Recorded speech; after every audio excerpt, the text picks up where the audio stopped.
Oh my god, no, I don't refer to indigenous people as Indians. I'm just talking about the Indian Act, Indian status, historical context of that.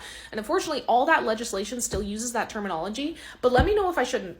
As a white person, anytime I hear another white person refer to an indigenous person as an Indian, I'm like, what the fuck? Get a map. Are we in India? But then I've had indigenous people be like, are you trying to wipe out my identity for a second time? And I'm like, oh my god, no, because there's still many indigenous people that deeply identify with that word. But let me know if I shouldn't use it in any context.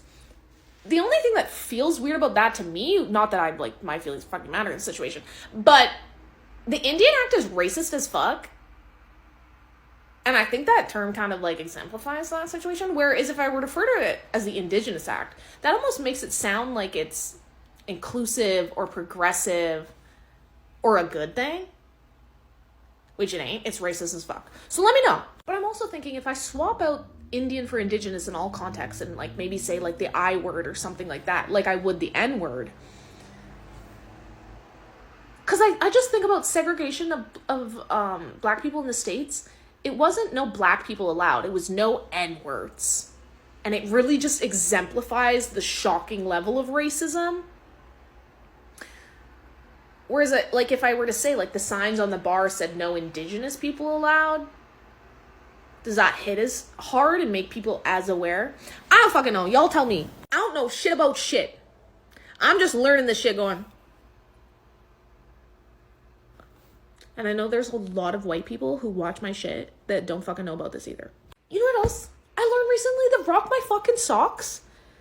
That in indigenous spirituality, the creator, their version of a god, has no gender. I fuck with that. I fuck with that shit, man. Also, tell me if anything I'm saying is fucking wrong. Okay? Please. Oh, another thing I learned! Black robes. When these bitch-ass priests came over here, some indigenous people were absolutely terrified of the black robes because they weren't afraid to die.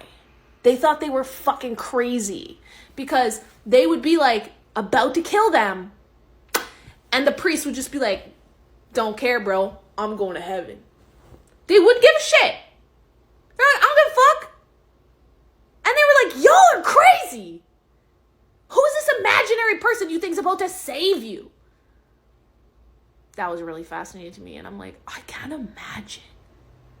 Imagine how fucking crazy that must sound when someone's like, kill me, I don't give a shit. I'm going to this imaginary place in the sky that somebody told me about in a book. Like, what?